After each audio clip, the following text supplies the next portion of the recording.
Big breaking news tonight, and really lousy news if you're Yolanda Saldivar. She's the woman who murdered the biggest Tejano music superstar of a generation, Selena Quintanilla, but better known to me and just about everybody else as Selena. Yolanda Saldivar just learned a few hours ago that she's going to be cooling her heels in prison for at least 5 more years till her next parole hearing in 2030. She's been serving time for a shooting. She shot Selena dead in her back. And she's been serving for 30 years, and this was her first chance at parole. But the Texas authorities shot it down, saying, after a thorough consideration of all available information, which included any confidential interviews conducted, it was the parole panel's determination to deny parole to Yolanda Saldivar and set her next parole review for March of 2030. Bottom line, the prison officials in the Lone Star State say that Yolanda Saldivar is, quote, a continuing threat to public safety.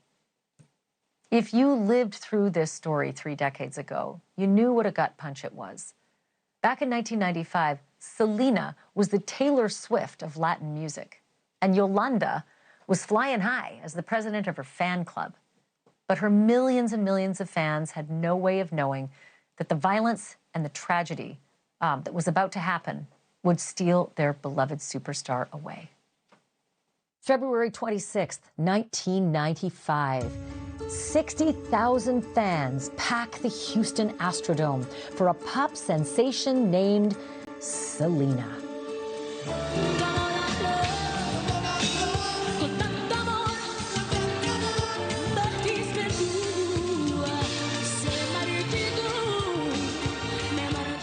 Selena Quintanilla Perez was the 20-something queen of Tejano music, and queen may be an understatement. She got her start in her family's band, Selena y los Dinos. And with her father, Abraham, as her manager, Selena went about shattering barriers in a music scene dominated by men. In 1994, she became the first female Tejano artist to win a Grammy for Best Mexican-American Album. I'd like to thank my band, Los Dinos, my father, Abraham, my brother, who's a producer of my music, and also my sister. Thank you for all the support. And I'd also like to thank all of my Latin family. Thank you for having faith in me. I love you. Thank you. At the ripe age of 23, Selena was cemented as a superstar and was fast becoming a global icon. It's kind of scary because you never think you're going to get that far.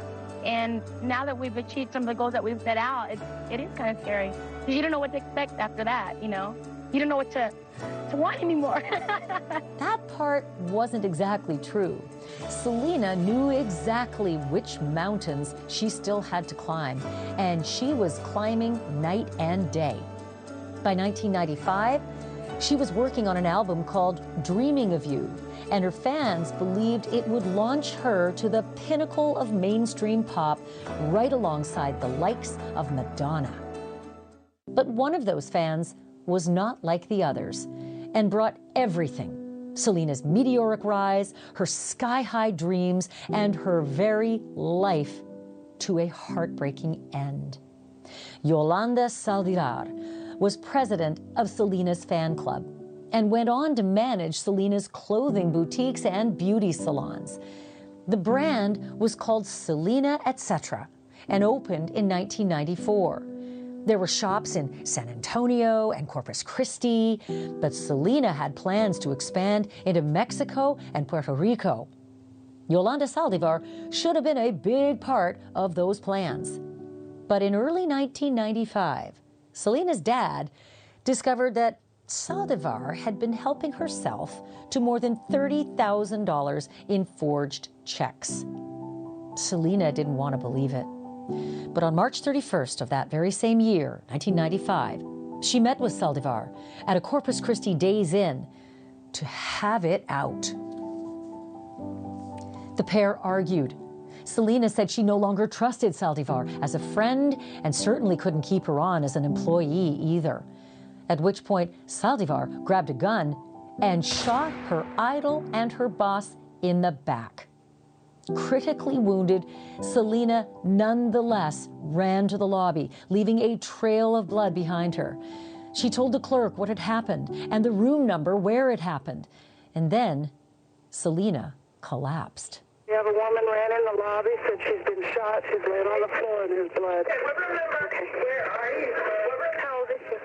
She looks about 20. Okay, who saw her? Where is she? She's in the lobby right now? Yes, ma'am. She just passed out. Despite desperate attempts to save her life, Selena Quintanilla was pronounced dead at Memorial Hospital at 1:05 p.m. Central Time. She was just 23 years old.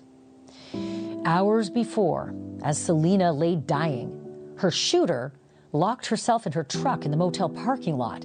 And for the next 10 hours, Yolanda Saldivar held a gun to her own head while police tried to talk her out.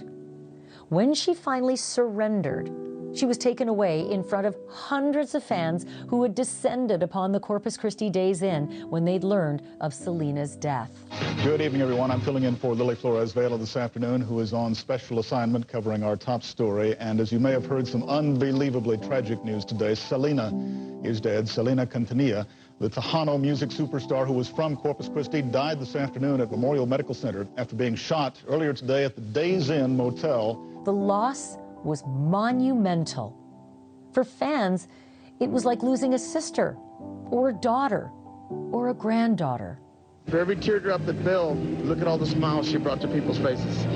You know, bitty bitty bomb bomb. People just, man, they just get wild. Just 2 days after the murder, Selena's family held a public open casket viewing attended by 40,000 mourners. The line stretched almost a mile. Meanwhile, Yolanda Saldivar pleaded not guilty to Selena's murder, saying it was an accident and that she had meant to shoot herself. After a 2-week trial and deliberations that lasted just 2 hours and 23 minutes, a jury decided otherwise. They convicted Saldivar of murder 1, for which she was sentenced to life in prison with the possibility of parole after 30 years. I want to thank me personally for everybody's prayers and everything, because we need to stick together. We're Hispanics, we need to stick together, and this is what she deserved. I felt justice was done, but I also feel sorry for her family because they have to pay the price of what Yolanda did. Yolanda Saldivar is doing her time in Gatesville, Texas, at the Patrick L. O'Daniel Women's Prison. That's about halfway between Austin and Fort Worth. And 5 years from now, when Yolanda gets another shot at freedom before the parole board, she will be 69 years old. Thanks for watching. Go to joinnn.com to find NewsNation on your screen. And don't forget to click the red subscribe button below to get more of NewsNation's fact-driven, unbiased coverage.